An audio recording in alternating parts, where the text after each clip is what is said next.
el túbulo contorneado por el asa de Henle rama ascendente, y también está en relación al túbulo contorneado distal, las paredes son muy gruesas. Y como son muy gruesas, ya el agua no sale. Entonces el agua aquí se empieza a concentrar. Dependiendo de cuántos solutos y cuántas aguas haya en esta zona, se puede generar la concentración de la orina. La dilución de la rama ascendente y del túbulo contorneado distal también son factores que determinan la concentración. Gracias a que ellos son gruesos, porque tienen células cúbicas, evitan la salida, la pérdida de agua.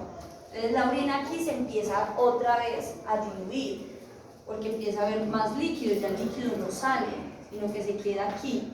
Y es más difícil subir por gravedad, entonces empieza a acumular el líquido acá, el líquido que logró pasar esta primera fase, y empieza a diluir la orina.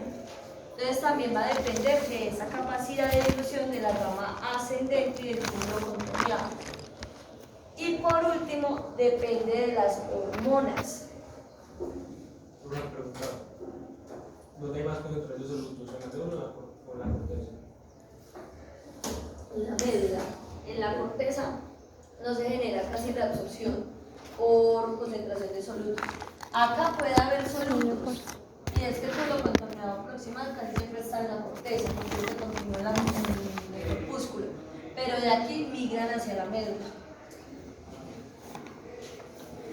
Entonces, miremos el mecanismo del contracorriente.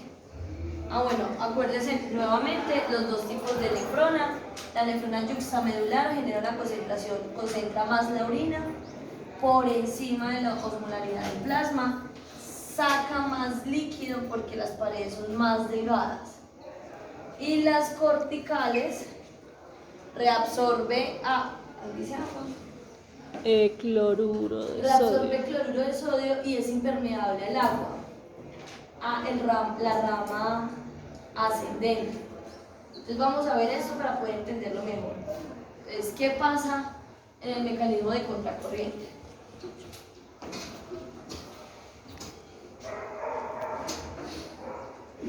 Pongamos esto un poquito acá.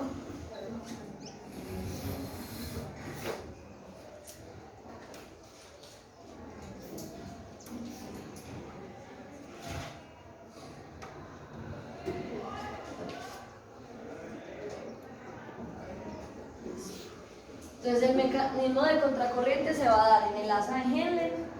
Vamos a necesitar la basa recta. ¿Recuerdan qué es la basa recta? Los vasos sanguíneos, los capilares que recubren el asa de Henle. Habíamos dicho que de la arteriola deferente aparecen los capilares y que los capilares recubren los túbulos renales, que cuando están en el túbulo contorneado, en los túbulos contorneados se llaman capilares peritubulares, y cuando está en el asa de Henle se llama basa recta. La basa recta también genera el mecanismo de contracorriente. Y por último el espacio medular. Entonces voy a cerrar esto, les voy a dibujar esto acá.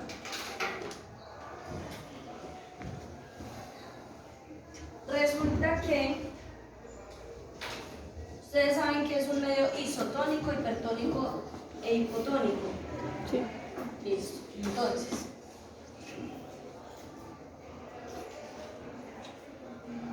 cuando estamos en el túbulo contorneado proximal, el medio dentro del túbulo contorneado es isotónico.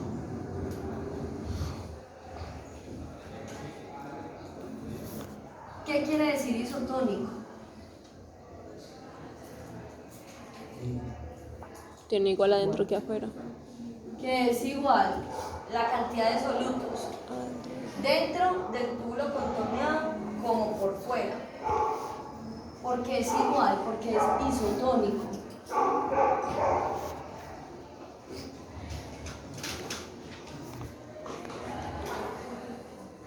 Porque constantemente están entrando solutos, pero al mismo tiempo, como entran solutos, se reabsorben. Entonces la cantidad de solutos, que es lo que me determina el medio, es igual tanto adentro como afuera. Porque aquí constantemente están entrando solutos por la filtración, pero así como entran, se reabsorben. ¿Listo? Cuando estamos en el túbulo contorneado proximal, la osmolaridad, la presión osmótica que se generan en estos dos, es una presión de 300, la osmolaridad.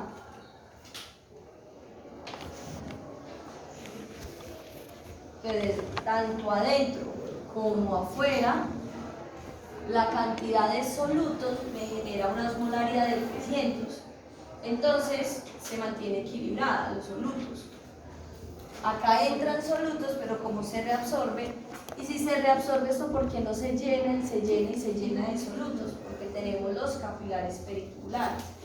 Se va reabsorbiendo nuevamente a la sangre. A medida, esto que estoy mencionando sucede en la corteza.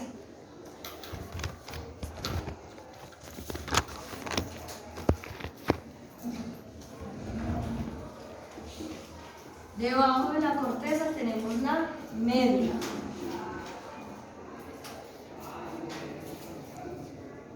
La médula se divide en dos porciones. Una médula que está más cerca de la corteza, que se llama médula externa,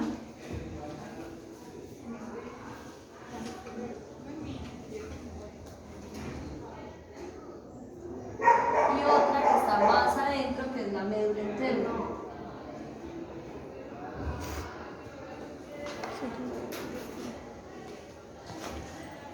A medida que la orina va descendiendo, va pasando el túbulo contorneado proximal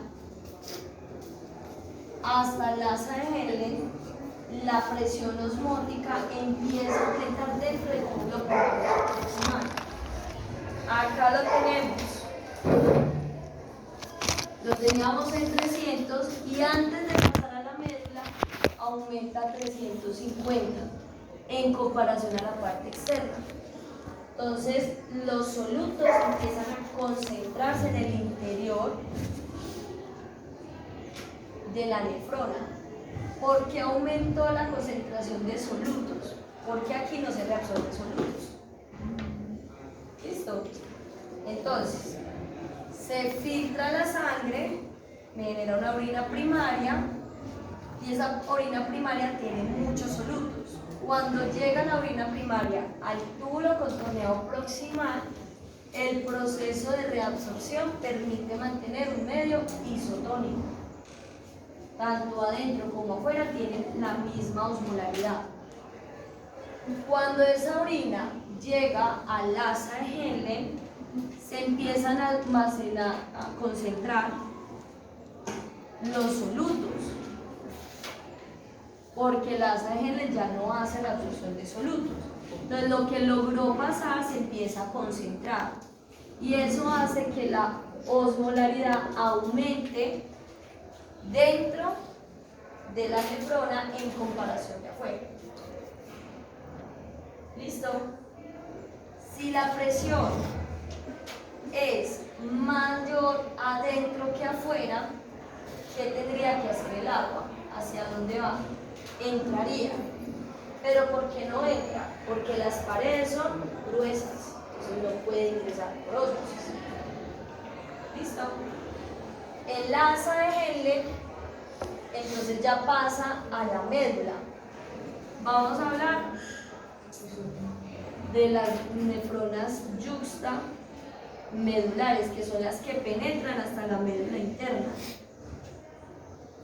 En las nefronas yuxtamedulares, el asa de Henle tiene una porción permeable muy larga.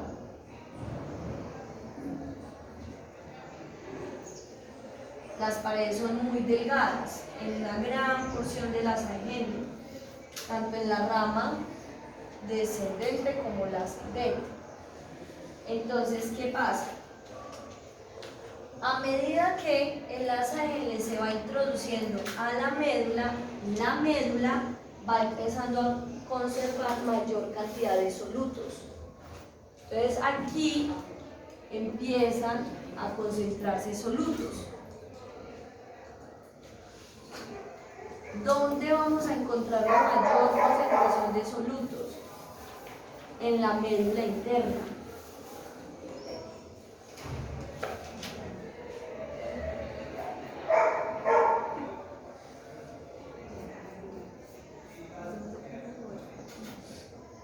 Hay muchos solutos en la médula interna debido al proceso de la absorción, donde no solamente estamos hablando de la reabsorción de una nefrona, estamos hablando de miles de nefronas que están reabsorbiendo y que hacen que este medio empiece a subir su cantidad de solutos y volverse hipertónico.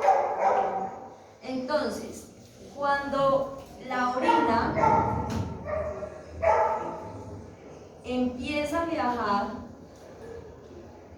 por el asa de Henle en la porción más delgada, empieza a disminuir la concentración de solutos en el interior en comparación al medio externo. Entonces, aquí adentro vamos a mantener una molaridad de 300, pero como se empieza a reabsorber, un poco fastidioso.